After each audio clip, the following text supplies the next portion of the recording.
Welcome to YouTube channel GK GS with Manish sir. आज 5 जुलाई 2024 है और आज के जितने भी महत्वपूर्ण करंट अफेयर होंगे वो हम इस वीडियो में डिस्कस करेंगे। तो आइए शुरू करते हैं आज का हमारा महत्वपूर्ण करंट अफेयर का सेशन। दोस्तों, आज का पहला प्रश्न है, अमेरिकी स्वतंत्रता दिवस कब मनाया गया है? अमेरिकी स्वतंत्रता दिवस मनाया गया है 4 जुलाई को। अब मेरे प्यारे दोस्तों देखो, संयुक्त राज्य अमेरिका ने 4 जुलाई 1776 को United kingdom of great Britain से अपनी स्वतंत्रता प्राप्ति की घोषणा की थी। दोस्तों, यूके ने 1783 में पेरिस संधि पर हस्ताक्षर करके अमेरिकी स्वतंत्रता को आधिकारिक रूप से मान्यता दी थी। देखो, ब्रिटिश किंग जॉर्ज तृतीय का प्रतिनिधित्व करने वाले संसद सदस्य डेविस हॉडेल ने 3 सितंबर 1783 को जॉन एडम्स, बेंजामिन फ्रैंकलिन और जॉन जे के अमेरिकी प्रतिनिधि मंडल के साथ संधि पर हस्ताक्षर किए थे। तो दोस्तों, अमेरिका को आज़ादी कब मिली थी? 4 जुलाई 1776 को। इसीलिए 4 जुलाई को कौन सा दिवस मनाया जाता है? अमेरिकी स्वतंत्रता दिवस मनाया जाता है। देखो मेरे प्यारे दोस्तों, अब जुलाई महीने में और कौन कौन से महत्वपूर्ण दिवस मनाए गए हैं? तो राष्ट्रीय चिकित्सक दिवस मनाया गया है 1 जुलाई को, चार्टर्ड अकाउंटेंट डे 1 जुलाई, राष्ट्रीय डाक कर्मचारी दिवस 1 जुलाई, राष्ट्रीय सहकारिता दिवस 1 जुलाई, विश्व खेल पत्रकार दिवस 2 जुलाई, वर्ल्ड यूएफओ डे कब मनाया गया है? तो 2 जुलाई को मनाया गया। अंतर्राष्ट्रीय प्लास्टिक बैग मुक्ति दिवस 3 जुलाई को मनाया गया है। अगला प्रश्न है, हेल्थ साथी योजना की शुरुआत किसके द्वारा किया गया है? हेल्थ साथी योजना की शुरुआत किया गया है पेटीएम के द्वारा। दोस्तों, किसके द्वारा किया गया हेल्थ साथी योजना की शुरुआत? तो पेटीएम के द्वारा। अब देखो दोस्तों, पेटीएम की पेरेंट कंपनी 197 कम्युनिकेशन ने अपने मर्चेंट पार्टनर्स के लिए पेटीएम हेल्थ साथी स्वास्थ्य बीमा योजना की शुरुआत की है, जिसमें दोस्तों 35 रुपये प्रति महीने जमा करने होंगे। इस योजना के तहत कौन सी योजना दोस्तों? तो हेल्थ साथी स्वास्थ्य बीमा योजना के तहत अब पेटीएम ने शुरू किया दोस्तों। तो पेटीएम का हेडक्वार्टर का नोएडा उत्तर प्रदेश में है। पेटीएम के फाउंडर और सीईओ कौन है? विजय शेखर शर्मा है। और पेटीएम की स्थापना हुई थी अगस्त 2010 में। पेटीएम की स्थापना हुई थी। दोस्तों देखो, पेटीएम के ही द्वारा शुरू किया गया है और पेटीएम की पेरेंट कंपनी का नाम क्या है? 197 कम्युनिकेशन। इसने दोस्तों यह शुरू किया है। तो मेरे प्यारे दोस्तों, हम अगले प्रश्न की ओर बढ़ते हैं। हमारा अगला प्रश्न है, एसबीआई जनरल इंश्योरेंस के सीएमडी। दोस्तों, एमडी एंड सीईओ कौन बने हैं? एसबीआई जनरल इंश्योरेंस के एमडी एंड सीईओ कौन बने हैं? तो याद रखना, नवीन चंद्र झा बने हैं। कौन बने दोस्तों? नवीन चंद्र झा बने हैं एसबीआई जनरल इंश्योरेंस के एमडी एंड सीईओ। दोस्तों, एसबीआई के चेयरमैन कौन बने हैं? तो चल्ला श्रीनिवासुलु सेठी जो हैं ये बने हैं एसबीआई के चेयरमैन। मेरे प्यारे दोस्तों, ये दोस्तों एसबीआई के जो चेयरमैन है चल्ला श्रीनिवासुलु सेठी, ये दिनेश कुमार खरा का स्थान लेंगे। देखो दोस्तों, टाटा इंटरनेशनल के सीएमडी कौन बनी? Rajiv Singhal. Professional golf tour of India के अध्यक्ष बनी कपिल देव। चल्ला श्रीनिवासुलु सेट्टी एसबीआई के अध्यक्ष बने हैं। यूरोपीय परिषद के नए अध्यक्ष कौन बने? Antonio Costa. नाटो के नए महासचिव कौन बने? Mark Rutte. भारतीय दूरसंचार विनियामक प्राधिकरण ट्राई के अध्यक्ष कौन बने? Atul Kumar Chaudhary. New India insurance company के सीएमडी कौन बने हैं? तो गिरिजा सुब्रमण्यम बने हैं। भारत संचार निगम लिमिटेड के निर्देशक कौन हैं? सुधाकर राव पापा। पीएनबी मेटलाइफ के नए सीईओ कौन बने? समीर बंसल। कर्मचारी राज्य बीमा निगम के महानिर्देशक कौन है? तो कमल किशोर सोन है। कौन है? Kamal Kishore Son. L&T Larsen and Toubro group के नए अध्यक्ष कौन बने? तो आर शंकर रमन। राष्ट्रीय सुरक्षा गार्ड के महानिर्देशक कौन बने? नलिन प्रभात। भारत पे के मुख्य कार्यकारी अधिकारी कौन बने? नलिन नेगी। दिल्ली के जंगलों की सुरक्षा के समिति के प्रमुख कौन बने? तो नजीमी वजीरी बनी है। कौन बने हैं? नजीमी वजीरी। मेरे प्यारे दोस्तों देखो, फिक्की महिला संगठन के अध्यक्ष कौन बनी? जयश्री दास वर्मा। कोंकण रेलवे कॉरपोरेशन के सीएमडी कौन बनी? Santosh Kumar Jha. Press Information Bureau के नए प्रमुख कौन बने? शेफाली सरन। राष्ट्रीय जांच एजेंसी के नए महानिदेशक कौन बने? सदानंद बसंत दांते। राष्ट्रीय आपदा प्रतिक्रिया बल एनडीआरएफ के कौन बने दोस्तों अध्यक्ष? पीयूष आनंद। पुलिस अनुसंधान और विकास ब्यूरो के कौन बने हैं? राजीव कुमार। सीबीएसई के नए अध्यक्ष कौन बने? राहुल सिंह। मेरे प्यारे दोस्तों, सीबीएसई का हेडक्वार्टर नई दिल्ली में है। जरा आप बताओ कमेंट बॉक्स में कि सीबीएसई की स्थापना कब हुई थी। इंटरनेशनल कोर्ट ऑफ जस्टिस के नए अध्यक्ष कौन बने हैं? तो नवाब सलाम बने हैं। कौन बने? नवाब सलाम बने हैं इंटरनेशनल कोर्ट ऑफ जस्टिस के नए अध्यक्ष। बीएसएफ की पहली महिला स्नाइपर कौन बनी? सुमन कुमारी। प्रसार भारती के नए अध्यक्ष कौन बने? नवनीत कुमार। संसद सुरक्षा का प्रमुख किसे बनाया गया है? अनुराग अग्रवाल को बनाया गया है। भारत के मुख्य सूचना आयुक्त कौन है? तो हीरालाल समारिया है। एशियन क्रिकेट काउंसिल के चेयरमैन कौन है? जय शाह। केंद्रीय औद्योगिक सुरक्षा बल की पहली महिला प्रमुख कौन बनी? Nina Singh. ITBP Indian Tibet border police के महानिदेशक कौन है? राहुल सरगोत्रा। दोस्तों आप बता दो कि आईटीबीपी की स्थापना कब हुई? हेडक्वार्टर इसका नई दिल्ली में है। भारत के पहले एआई समर्पित संस्थान, एआई अर्थात होता है आर्टिफिशियल इंटेलिजेंस समर्पित संस्थान यूनिवर्सल एआई यूनिवर्सिटी के कुलपति कौन बने हैं? तो साइमन मैक बने हैं। कौन बने हैं? Simon Mack. मेरे प्यारे लाल एवं लालियो, देखो दोस्तों हमारा अगला प्रश्न है, राष्ट्रीय चिकित्सा आयोग के अध्यक्ष कौन बने हैं? हाल ही में दोस्तों मंत्रालय ने क्या किया है? तो राष्ट्रीय चिकित्सा आयोग के अध्यक्ष की नियुक्ति की। तो राष्ट्रीय चिकित्सा आयोग के अध्यक्ष कौन बने हैं? तो याद रखना डॉक्टर बी.एन. गंगाधर। कौन बने हैं? Doctor BN. गंगाधर बने हैं राष्ट्रीय चिकित्सा आयोग के अध्यक्ष। दोस्तों अब यहाँ से एक प्रश्न बनता है कि राष्ट्रीय चिकित्सा आयोग की स्थापना कब हुई थी? तो राष्ट्रीय चिकित्सा आयोग की स्थापना हुई थी 2020 में। देखो दोस्तों राष्ट्रीय चिकित्सा आयोग की स्थापना हुई थी 25 सितंबर 2020 को। और स्वास्थ्य और परिवार कल्याण मंत्री कौन है? जगत प्रकाश नड्डा अर्थात जेपी नड्डा। चिकित्सा मूल्यांकन एवं रेटिंग बोर्ड के अध्यक्ष कौन बने हैं? तो डॉक्टर संजय बिहारी बने। दोस्तों बहुत ही महत्वपूर्ण दोनों प्रश्न हैं। दोस्तों मैंने अभी क्या बताया आपको? राष्ट्रीय चिकित्सा आयोग के अध्यक्ष कौन बनी? तो बी.एन. गंगाधर। और चिकित्सा मूल्यांकन एवं रेटिंग बोर्ड के अध्यक्ष कौन बनी? तो डॉक्टर संजय बिहारी बने। दोस्तों कौन बनी? डॉक्टर संजय बिहारी। अगला प्रश्न है, हाल ही में किस राज्य के पूर्व मुख्यमंत्री चंपई सोरेन ने 3 जुलाई 2024 को इस्तीफा दिया है? हाल ही में किस राज्य के पूर्व मुख्यमंत्री चंपई सोरेन ने 3 जुलाई 2024 को इस्तीफा दिया है? तो झारखंड के पूर्व मुख्यमंत्री दोस्तों थे ये, जिन्होंने इस्तीफा दे दिया। दोस्तों तो पूर्व ही हो गए। दोस्तों झारखंड के किस मुख्यमंत्री ने दोस्तों 3 जुलाई 2024 को इस्तीफा दिया? तो चंपई सोरेन। अब देखो दोस्तों चंपई सोरेन की जगह कौन बने मुख्यमंत्री? तो याद रखना हेमंत सोरेन बनी। कौन बने दोस्तों? हेमंत सोरेन झारखंड के नए मुख्यमंत्री फिर से बन चुके हैं। और झारखंड के राज्यपाल कौन है? सीपी राधाकृष्णन। याद रखना मेरे प्यारे दोस्तों, राज्यपाल जो है वो मुख्यमंत्री को शपथ दिलाता है और मुख्यमंत्री अपना इस्तीफा किसे देता है? तो राज्यपाल को देता है। देखो दोस्तों अब झारखंड के दोस्तों नए मुख्यमंत्री फिर से बन गए हेमंत सोरेन चंपई सोरेन की जगह पर। तो झारखंड की राजधानी क्या है? रांची। अब देखो रांची में है भारतीय लाह अनुसंधान संस्थान। केंद्रीय खनन अनुसंधान संस्थान कहाँ है? धनबाद में। राष्ट्रीय धातु विज्ञान प्रयोगशाला कहाँ है? जमशेदपुर में। दोस्तों और जमशेदपुर को भारत का पिट्सबर्ग के नाम से जानते हैं और जमशेदपुर को ही भारत का इस्पात नगरी के नाम से भी जानते हैं। देखो हुंडरू जलप्रपात जो है ये स्वर्ण रेखा नदी पर है और कहाँ पर है? झारखंड में। मुंडा जनजाति जो है ये छोटा नागपुर पठार के पास बसी हुई है और ये रांची में दोस्तों छोटा नागपुर पठार है। और इसी छोटा नागपुर पठार से स्वर्ण रेखा नदी निकलती है और बंगाल की खाड़ी में गिर जाती है। तो स्वर्ण रेखा नदी कहाँ गिरती है? बंगाल की खाड़ी में। तिलैया परियोजना बराकर नदी पर झारखंड में है। जमशेदपुर स्वर्ण रेखा नदी के किनारे बसा हुआ है और जमशेदपुर को मैंने तुरंत अभी बताया आपको कि इस्पात नगरी और भारत का पिट्सबर्ग जमशेदपुर को बोलते हैं। झारखंड की राजधानी क्या है? रांची। झारखंड में राज्यसभा 6 है और लोकसभा 14 है। पलामू अभ्यारण्य, बेतला राष्ट्रीय उद्यान, पालकोट वन्यजीव अभ्यारण्य, दालमा वन्यजीव अभ्यारण्य और पारसनाथ वन्यजीव अभ्यारण्य किस राज्य में है? तो क्या बोलोगे आप? झारखंड में है। दोस्तों आप एक क्वेश्चन बता दो कि झारखंड की स्थापना कब हुई थी? इसका जवाब दे दो आप कमेंट बॉक्स में मेरे प्यारे लाल एवं लालियो। अगला प्रश्न है, तूफान बेरिल किस देश को तबाह किया है? तूफान बेरिल ने अभी हाल ही में किस देश को तबाह किया है?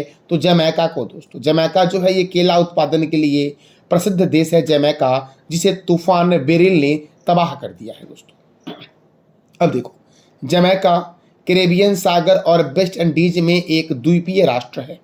जमैका जो दोस्तों है ये कैरेबियन सागर और वेस्ट इंडीज में एक द्वीपीय राष्ट्र है। जमैका की राजधानी क्या है दोस्तों? तो जमैका की कैपिटल है किंगस्टन। जमैका की मुद्रा क्या है? Jamaican dollar. और जमैका के प्रधानमंत्री कौन है? तो एंड्रयू होलनेस हैं। कौन है जमैका के प्रधानमंत्री? एंड्रयू होलनेस जमैका के प्रधानमंत्री हैं। मेरे प्यारे दोस्तों, हमारा अगला प्रश्न है, आपदा प्रबंधन में क्रांति लाने के लिए किस देश ने ALOS ऑल्सो 4 उपग्रह लॉन्च किया है? आपदा प्रबंधन में क्रांति लाने के लिए किस देश ने ALSO 4 उपग्रह लॉन्च किया है? तो जापान ने लॉन्च किया दोस्तों। और जापान की स्पेस का नाम है जक्सा, जापान एरोस्पेस एक्सप्लोरेशन एजेंसी। जक्सा जो है ये जापान की स्पेस एजेंसी है, जिसकी हेडक्वार्टर कहाँ है? तो टोक्यो में है। और जक्सा की स्थापना कब हुई? 1 अक्टूबर 2003 को जक्सा की स्थापना हुई। भारत का जो स्पेस एजेंसी है इसका नाम है इसरो। इसरो का हेडक्वार्टर बेंगलुरु में है। स्थापना आप बताओ कब हुई? दोस्तों नासा जो है ये अमेरिका की स्पेस एजेंसी है। और नासा की स्थापना कब हुई? 29 जुलाई 1958 को नासा की स्थापना हुई थी। नासा का हेडक्वार्टर बता दो कि अब कहाँ है नासा का हेडक्वार्टर? मेरे प्यारे दोस्तों देखो, जापान, तो याद रखना जापान की राजधानी टोक्यो है। मैं करीबन इस बात को आपको 3 दिन से रिवीजन करवा रहा हूँ कि जापान की कैपिटल क्या है? टोक्यो। जापान की करेंसी क्या है? जापानी येन। जापान के प्राइम मिनिस्टर कौन है? Fumio Kishida. जापान के संसद का नाम डाइट है। जापान का राष्ट्रीय चिन्ह क्या है? गुलदाउदी। और जापान का राष्ट्रीय खेल क्या है? तो जूडो है मेरे प्यारे लाल एवं लालियो। मेरे दोस्तों देखो, संयुक्त अभ्यास सहयोग काइजिंग ये भारत और जापान के बीच होता है। जीमैक्स सैन्य अभ्यास जो दोस्तों होता है ये भी भारत और जापान के बीच ही होता है। और धर्म गार्जियन सैन्य अभ्यास भी भारत और जापान के बीच होता है। जापान ने अपने नए बैंक नोटों में होलोग्राफी तकनीकी का इस्तेमाल किया है। और जापान में दोस्तों एक आपका द्वीप है जिसका नाम है मिनामी टोरोशिमा द्वीप। मिनामी टोरोशिमा द्वीप पर दोस्तों खनिजों का भंडार मिला है। ये कहाँ पर है? मिनामी टोरोशिमा द्वीप, तो जापान में मेरे दोस्तों है। मेरे प्यारे दोस्तों, हमारा अगला प्रश्न है, किस राज्य ने NTR भरोसा पेंशन योजना की शुरुआत की है? तो आंध्र प्रदेश ने शुरू किया है। आंध्र प्रदेश भाषा के आधार पर गठित होने वाला भारत का पहला राज्य है। और इसी आंध्र प्रदेश ने दोस्तों NTR भरोसा पेंशन योजना की शुरुआत की है। अब आंध्र प्रदेश ने शुरू की है तो आंध्र प्रदेश को बोला जाता है अंडों की टोकरी।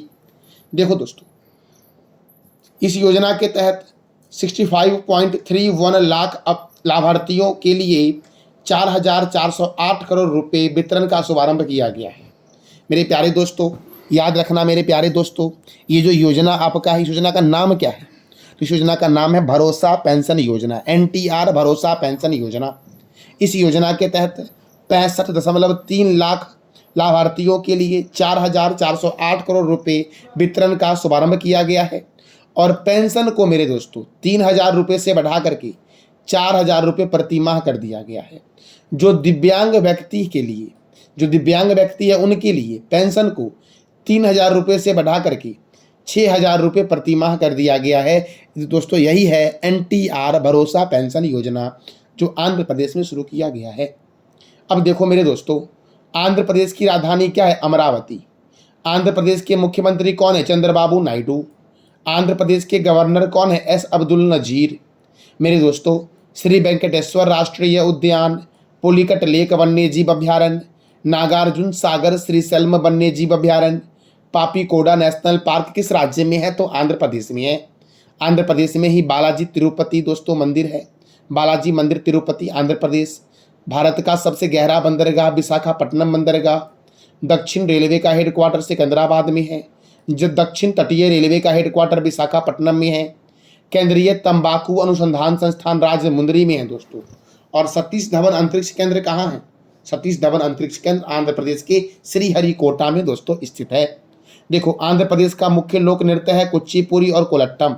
और एशिया की अंडों की टोकरी आंध्र प्रदेश को बोलती है। देखो दोस्तों, भाषा के आधार पर गठित होने वाला देश का पहला राज्य कौन है? तो आंध्र प्रदेश।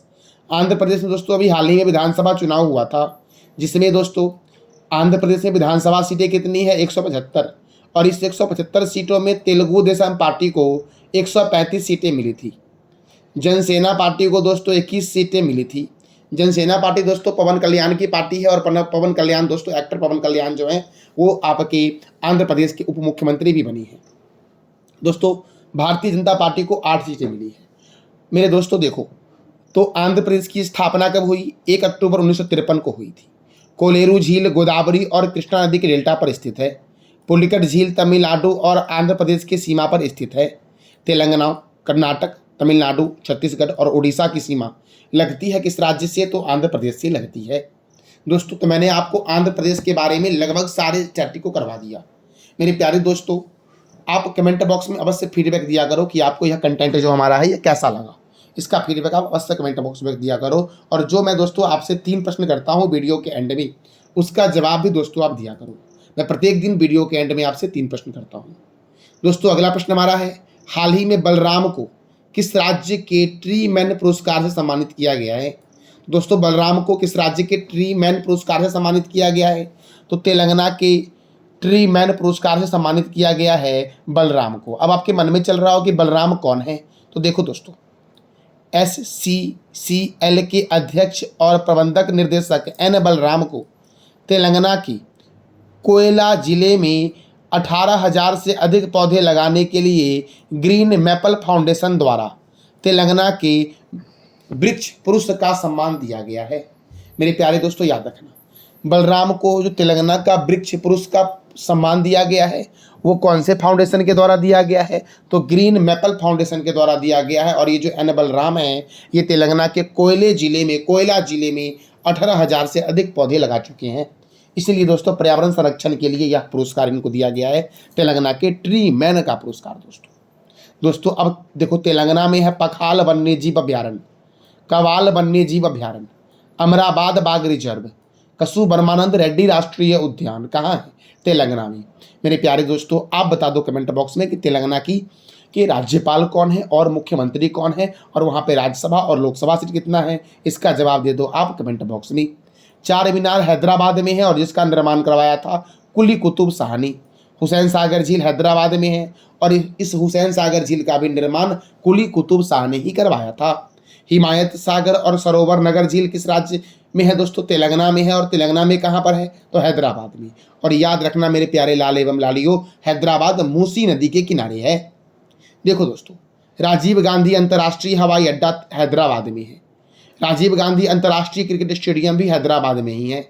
पाक कला का शहर हैदराबाद को कहा गया है।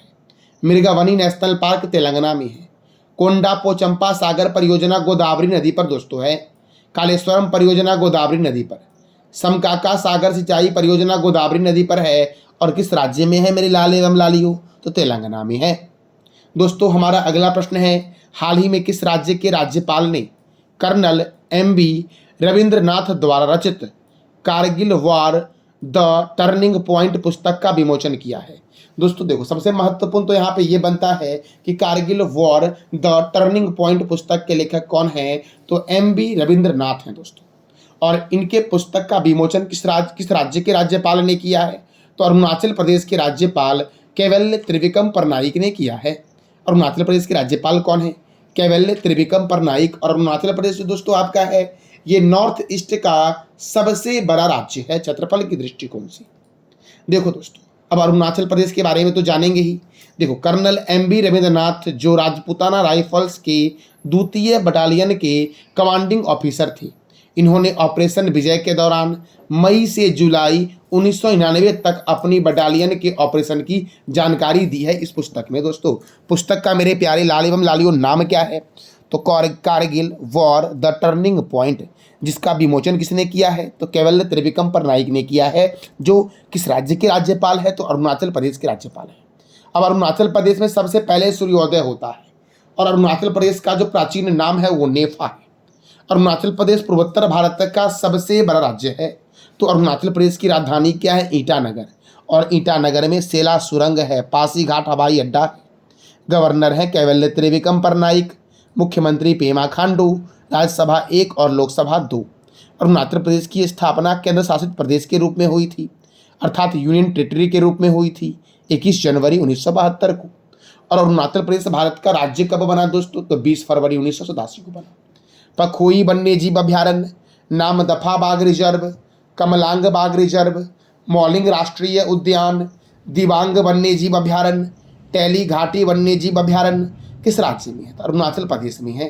और ब्रह्मपुत्र नदी भारत में यांग्याप दर्रे के पास से प्रवेश करती है। यांग्याप दर्रा किस राज्य में है? तो अरुणाचल प्रदेश में दोस्तों। मेरे दोस्तों, सांगेस्तर झील या सांगेस्तर तसो का अन्य नाम कोयली झील है। बोमडिला दर्रा, यांग्याप दर्रा और दीफू दर्रा अरुणाचल प्रदेश में स्थित है मेरे प्यारे लाल एवं लालियों। दोस्तों, ये था हमारा आज का महत्वपूर्ण करंट अफेयर। दोस्तों, मैं प्रत्येक दिन आपको पिछले दिन के करंट अफेयर को रिवीजन करवाता हूँ। तो दोस्तों देखो, मैंने जो कल आपको महत्वपूर्ण करंट अफेयर्स बताए थे उसको जरा सा हम रिवीजन कर लेते हैं। अब जैसे ही मैं दोस्तों रिवीजन करवाता हूँ तो आप लोग क्या करते हो? स्किप कर देते हो और लास्ट वाले 3 प्रश्न का जवाब ही नहीं देते हो। दोस्तों, ये बहुत ही जरूरी आपके लिए रिवीजन है। आप जितना ज़्यादा रिवीजन करोगे उतना आपको बेहतर तरीके से याद हो जाएगा। तो अंतर्राष्ट्रीय प्लास्टिक बैग मुक्ति दिवस कब मनाया जाता है? 3 जुलाई को। हाल ही में बीसीसीआई ने T20 विश्व चैंपियन भारत के लिए कितने करोड़ रुपए के पुरस्कार की घोषणा की है? 125 करोड़। किस राज्य के हथरस जिले में सत्संग के बाद भगदड़ मचने से 100 लोगों की करीबन मौत हो गई है? तो उत्तर प्रदेश में। मिनामी टोरिशिमा द्वीप किस देश में स्थित है? जापान में मेरे प्यारे लाल एवं लालियों। अच्छा, जापान के संसद का नाम बता दो आप कमेंट बॉक्स में। दोस्तों, हाल ही में इंडियन एयरफोर्स ने किस राज्य के बेगमपेट हवाई अड्डे पर हथियार प्रणाली स्कूल का उद्घाटन किया है? तो तेलंगाना में दोस्तों। और बेगमपेट हवाई अड्डा तेलंगाना की राजधानी हैदराबाद में है।